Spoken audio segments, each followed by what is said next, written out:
Alrighty, hello everybody. At 12 at midnight last night, right before I was about to go to bed, Kuro may have dropped a little bit of a bomb because there was a new account that popped up on Kuro on Twitter called Kuro On Road, and they also showed this within their official concept, by the way, which is how we kind of know about this, where we can see that Kuro On Road is an animation studio that has come under Kuro Games, and they've actually pushed out a trailer for this new series. So I wanted to kind of talk about this because, as you can probably imagine from the thumbnail, this I think has actually revealed to us Lilyland, right? You can see this on the beach and all that.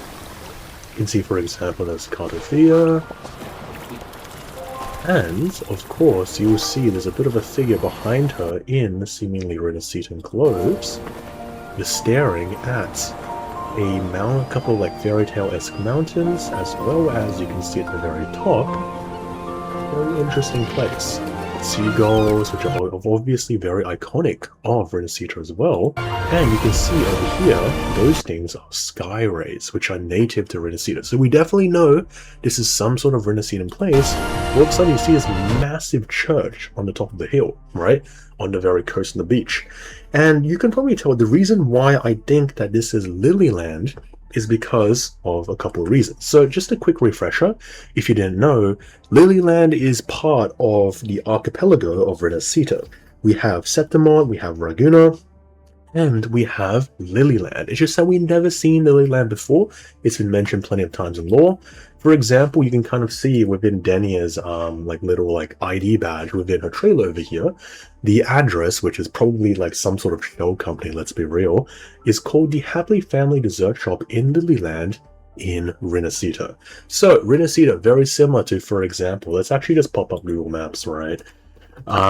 Just so we can kind of like see where we are at. Let's pop up Google Map. Within the Greek Isles, Greece has a lot of islands, and as I said before, I've always kind of thought that Renaissance is a kind of blend between the Greco-Roman cultures, so a little bit of classicism, a little bit of like modern Italian, and you can see that while, for example, Septimont is based on Rome, because Septimont, which means seven hills in Latin, is literally the other name for Rome. You can kind of see how, for example, Raguna may be based on like, Renaissance cities like Naples. You have like Ravenna, like kind of like closer to the top over here, like Ravenna. You have, for example, Milan, and also you can have Venice, which I don't really know like my Italian city-states, but it's, it's over here. That's what I thought. So it's like Venice over here, especially because Raguna has like a lot of waterways. So what that actually leaves us is, if you check the Lilyland wiki, they actually even say this here, that they think that the city is based on Florence. And the reason why it's based on Florence is because Florence is often given the nickname, and you'll have to excuse my Italian here because my Italian sucks, La Città Gigalietta, but it basically means the Lily Town. And you can kind of see that, of course, like Lilyland is named Lilyland, but also this seems like a very picturesque kind of scene, right? And we can also like emphasize this even more, because all the times we've seen Lilyland in lore, it's always been mentioned as this kind of idyllic place. Like, for example, you have, let's just say, Scott Rebel. Scott Rebel was kind of like retired into, wait, where was Scott Rebel again? I swear it was like over, yeah, Scott Rebel retired to Lilyland, so it's kind of like some very idyllic, relaxing place. And that's why I think that actually the anime is called Elysium, because an Elysium is a term which refers to a kind of heaven or afterlife in a lot of Greco-Roman cultures. And because of that, you can kind of see, again, this very idyllic looking place. But the most important thing is that this kind of like chapel with like, these like steeples and like minarets and stuff like that is not any place in Raguna that we've seen, right? This is not Raguna, because Raguna's Cathedral of Mercury, you guys can kind of see in game, right?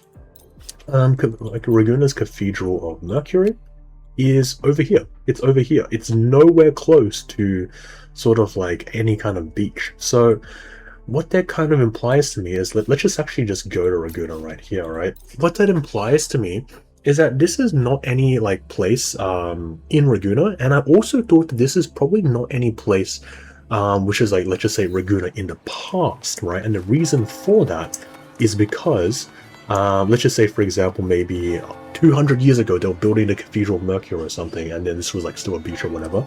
I don't think that's the case, because Cartafia is here, right? And Cartafia is definitely not like, let's just say, Frolova and stuff, who was like centuries old. Cartafia is around her mid-30s, right? She was born kind of like rather recently because of the efforts of Imperator and Leviathan, and she ain't that old. Like, you could perhaps tell me that this whole thing may be a sonorosphere or something from the past, but I don't really think that's the case, because as you can see, there is another character in this equation, this girl over here. And you can kind of see that this girl is definitely not from Septimont, she's just not wearing Septimonian clothes, but you see like kind of like this jeweled brooch kind of like across her chest, right? And someone on, I think it was on Twitter, has actually mentioned that this looks a lot like the daughter of Cartafia. So basically, if you guys didn't know, Cartafia had a real family per se. Well, not really a real family, because she was an artificial creation. But you can kind of see how hairstyles are a bit like pretty similar. You have, for instance, you know, like the jeweled brooch across her chest is also really similar. The clothes are even like very similar. So it may be that, like, you know, Cartafia, because in this scene after the Septimon story, I think it was 2.4, Cartafia confirms that this was like, you know, her foster family, right? So basically, you have kind of like this figure, and then you have, you know, for example, like quite obvious as well, like the figure from the trailer, right? Which, besides just like a single tone of hair color, basically kind of looks the same as what we have already expected, right? So you can kind of see that, like, from the rest of this trailer. Again, the only real conclusion that points out to me is Lilyland, because we've seen Ragusa, we have seen Septimont, and Lilyland's really the only option left, considering there's so many Renaissance motifs within this trailer, right? This kind of cathedral-looking place, right on the very beach. We've never seen something like this before, and there's even like kind of like the canoe.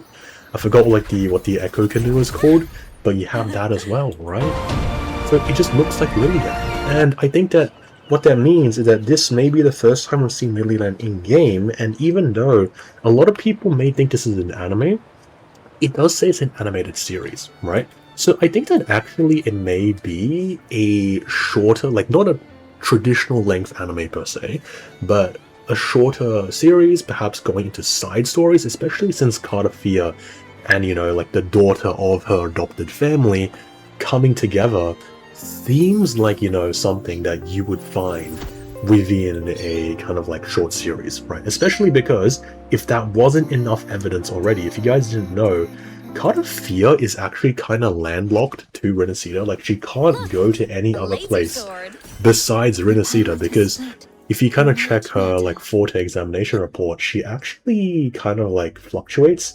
and goes kind of like a little bit haywire when she goes outside of Renaissance, right? I forgot where exactly he was saying this, since I'm doing this video in property, if you guys didn't know, but she actually goes haywire when she goes on Renaissance. Yeah, over here, when she's distant from Renaissance, she shows unstable power fluctuations, and in terms of the story, when she actually went to the Black Shores for testing, she started showing these unstable power fluctuations, which is how they know about this, because she conducted her Forte examination report in the Black Shores, right?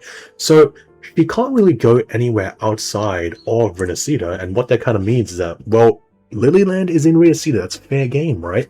So that's kind of like, you know, again, the upping the possibility. This is really just a side story, maybe like 3 episodes, where, I don't know, kind of like the Cartafia and this mysterious daughter figure from her foster family goes to explore maybe a disturbance or problem within Lilyland. And that's, of course, really important, because Lilyland has always been told to us as a region, like this idyllic place, this Elysium-seeming place, right? With, for instance, Fashion Week, I think it was mentioned by 2 NPCs in Ragusa who were like kind of like touring. They have a Fashion Week, so it's a very kind of like calming kind of place. But of course, that may mean there is something underneath the surface. Or maybe they just share kind of like the same Frenodian as like Leviathan or something, and Leviathan's kind of cooked right now.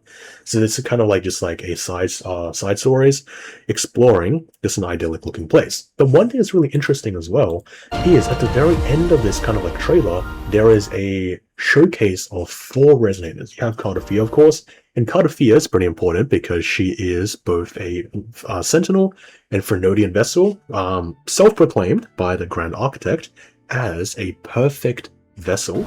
And then you have Sin, of course. This is like the second time we've seen Sin, but she is straight up just a Sentinel, so she is really damn important. I don't think I really need to elaborate as to why that is. And then you have Amith. Of course, Amith is super important because she's not technically a Sentinel Resonator, but she is an official now Exostrider Resonator. And then you have Young Strongling, right, who is joining the big leagues alongside all these Sentinel Resonators. I think it's actually because if you guys played the 3.5 story, she was revealed as a Votary of the Voice. So she is actually a really important character now. But yeah, you have all these kind of like 4 figures, and Jinsu, of course, is a Sentinel Resonator. I don't really need to talk about that.